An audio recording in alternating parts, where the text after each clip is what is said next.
ಬಾಂಧವರೇ ನಮಸ್ಕಾರಗಳು. ಪ್ರತಿ ವರ್ಷದಂತೆ ಈ ವರ್ಷವೂ ನಮ್ಮ ಕೃಷಿ ವಿಶ್ವವಿದ್ಯಾಲಯ ಧಾರವಾಡದಲ್ಲಿ ಕೃಷಿ ಮೇಳವನ್ನು ಸೆಪ್ಟೆಂಬರ್ 21ರಿಂದ 24ರವರೆಗೆ ಹಮ್ಮಿಕೊಳ್ಳಲಾಗಿದೆ. ಈ ಒಂದು ರೈತರ ಜಾತ್ರೆ ಎಂದೇ ಪ್ರಸಿದ್ಧವಾದ ಧಾರವಾಡದ ಕೃಷಿ ಮೇಳಕ್ಕೆ ತಮ್ಮೆಲ್ಲರನ್ನೂ ಹೃದಯಪೂರ್ವಕವಾಗಿ ಆಮಂತ್ರಿಸುತ್ತಾ ಈ ಒಂದು ಕೃಷಿ ಮೇಳದ ಧ್ಯೇಯ ವಾಕ್ಯ ಹವಾಮಾನದ ವೈಪರೀತ್ಯದ ನಿರ್ವಹಣೆಗೆ ಕೃಷಿ ತಾಂತ್ರಿಕತೆಗಳು. ಈ ಘೋಷವಾಕ್ಯದೊಂದಿಗೆ ನಾವು ಈ ವರ್ಷದ ಕೃಷಿ ಮೇಳವನ್ನು ಹಮ್ಮಿಕೊಂಡಿದ್ದೇವೆ.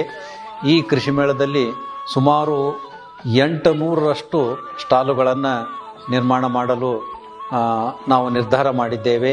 ಈ ಒಂದು ಕೃಷಿ ಮೇಳದಲ್ಲಿ ಪ್ರತಿ ವರ್ಷದಂತೆ ಬೀಜ ಮಾರಾಟದ ಮಳಿಗೆಗಳು,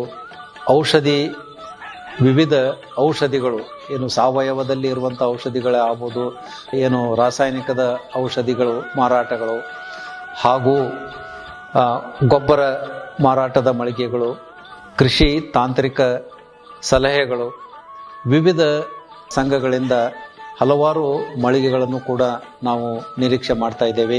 ಹೀಗೆ ಒಟ್ಟಾರೆ ವಿವಿಧ ಕೃಷಿ ಮತ್ತು ಕೃಷಿಯೇತರ ಚಟುವಟಿಕೆಗಳಲ್ಲಿ ಸುಮಾರು 800 ಮಳಿಗೆಗಳನ್ನು ನಿರ್ಮಾಣ ಮಾಡಲು ನಾವು ನಿರ್ಧರಿಸಿದ್ದು, ಇದರ ಜೊತೆಗೆ ಪ್ರತಿ ವರ್ಷದಂತೆ ನಾವು ಫಲಪುಷ್ಪಗಳ ಪ್ರದರ್ಶನ, ವಿಸ್ಮಯಕಾರಿ ಕೀಟ ಪ್ರದರ್ಶನ ಮತ್ತು ಮೊದಲನೇ ದಿವಸ ಬೀಜ ಮೇಳವನ್ನು ಆಯೋಜಿಸಿದ್ದೇವೆ. ಈ ಎಲ್ಲ ವಸ್ತು ಪ್ರದರ್ಶನಗಳ ಜೊತೆಗೆ ಜಾನುವಾರುಗಳ ಪ್ರದರ್ಶನ ಮತ್ತು ಸಾಕು ಪ್ರಾಣಿಗಳ ಪ್ರದರ್ಶನವೂ ಕೂಡ ಇರುತ್ತದೆ. ಇದರ ಜೊತೆಗೆ ಕ್ಷೇತ್ರ ಪ್ರದರ್ಶನ, ಕ್ಷೇತ್ರದಲ್ಲಿ ಈ ಒಂದು ಭಾಗದಲ್ಲಿ ಬೆಳೆಯುವಂಥ ಎಲ್ಲ ಬೆಳೆಗಳಲ್ಲಿ ಸಂಶೋಧನೆ ನಡೀತಾ ಇದೆ. ಉದಾಹರಣೆಯಾಗಿ ಶೇಂಗಾ, ಗೋವಿನ ಜೋಳ, ಸೋಯಾ ಅವರೆ ಮತ್ತು ಅಕಡಿ ಕಾಳುಗಳು, ಸಾವಯವ ಕೃಷಿ, ಹೀಗೆ ಎಲ್ಲ ಬೆಳೆಗಳಲ್ಲಿ ನಮ್ಮ ಕೃಷಿ ವಿಶ್ವವಿದ್ಯಾಲಯದ ಸಂಶೋಧನೆಯ ತಾಕುಗಳ ಭೇಟಿಗಾಗಿ ಏರ್ಪಾಡು ಮಾಡಿದ್ದೇವೆ. ತೋಟಗಾರಿಕೆ ಕ್ಷೇತ್ರಗಳಿಗೂ ಕೂಡ ಭೇಟಿಯನ್ನು ನಾವು ಏರ್ಪಡಿಸಿದ್ದೇವೆ. ಅದಲ್ಲದೆ ಹೈಟೆಕ್ ತೋಟಗಾರಿಕೆಗೆ, ಕೃಷಿ ವಿಜ್ಞಾನ ಕೇಂದ್ರಕ್ಕೆ ಮತ್ತು ಹೈನುಗಾರಿಕೆ ವಿಭಾಗಕ್ಕೆ, ಹೀಗೆ ನಮ್ಮ ಕೃಷಿ ವಿಶ್ವವಿದ್ಯಾಲಯದ ಎಲ್ಲ ವಿಭಾಗಗಳಿಗೂ, ಗೃಹ ವಿಜ್ಞಾನ ವಿಭಾಗಕ್ಕೂ ಕೂಡ ಸಮಸ್ಯೆಗೆ ಅನುಸಾರವಾಗಿ ಸಲಹೆಗಳನ್ನು ಕೊಡಲಿಕ್ಕೆ ನಮ್ಮ ಕೃಷಿ ಜ್ಞಾನಾಭಿವೃದ್ಧಿ ಕೇಂದ್ರದಲ್ಲಿ ಈ ಒಂದು ಸಲಹಾ ಕೇಂದ್ರವನ್ನು ಏರ್ಪಡಿಸಿದ್ದು, ಅಲ್ಲಿ ರೈತರು ತಮ್ಮ ಯಾವುದೇ ಸಮಸ್ಯೆಗಳಿಗೆ ಎಲ್ಲ ಬೆಳೆಗಳಲ್ಲಿ, ಎಲ್ಲ ವಿಭಾಗಗಳಲ್ಲಿ ಅವರು ತಮ್ಮ ಸಮಸ್ಯೆಗೆ ಪರಿಹಾರವನ್ನು ಪಡೆದುಕೊಳ್ಳಬೇಕು ಅಂತ ನಾನು ಕೇಳ್ಕೊಳ್ತೇನೆ.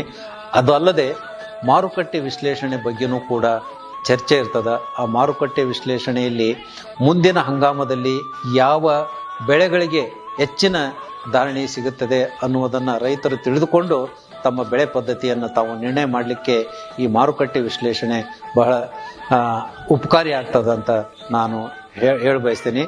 ಕೃಷಿ ಮೇಳಕ್ಕೆ ಬರುವಂಥ ಎಲ್ಲ ರೈತ ಬಾಂಧವರು QR ಕೋಡ್ ಮೂಲಕ ಮುಂಚಿತವಾಗಿ ನೋಂದಣಿಯನ್ನು ಮಾಡಿ ಪ್ರಮಾಣ ಪತ್ರ ತೆಗೆದುಕೊಳ್ಳುವಂಥ ಸೌಲಭ್ಯ ಇರುವುದರಿಂದ ದಯವಿಟ್ಟು ಎಲ್ಲರೂ ಮುಂಚಿತವಾಗಿ ನೋಂದಾವಣೆ ಮಾಡಬೇಕಂತ ವಿನಂತಿ ಮಾಡಿಕೊಳ್ತೇನೆ.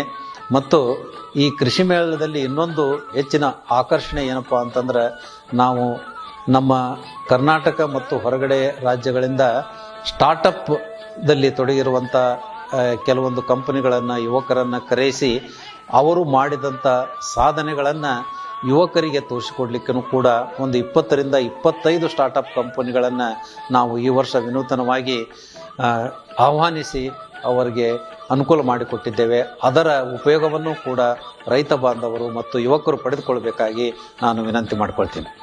ಮತ್ತೊಮ್ಮೆ ಎಲ್ಲ ರೈತ ಬಾಂಧವರಿಗೆ ಬರುವ ಸೆಪ್ಟೆಂಬರ್ 21ರಿಂದ 24ರವರೆಗೆ ನಮ್ಮ ಕೃಷಿ ವಿಶ್ವವಿದ್ಯಾಲಯ ಧಾರವಾಡದಲ್ಲಿ ನಡೆಯುವಂಥ ಕೃಷಿ ಮೇಳದಲ್ಲಿ ಭಾಗವಹಿಸಿ ಇದರ ಲಾಭವನ್ನು ಪಡೆಯಿರಿ ಅಂತ ಹೇಳಿ ವಿನಮ್ರವಾಗಿ ಕೇಳಿಕೊಳ್ಳುತ್ತೇನೆ. ಧನ್ಯವಾದಗಳು.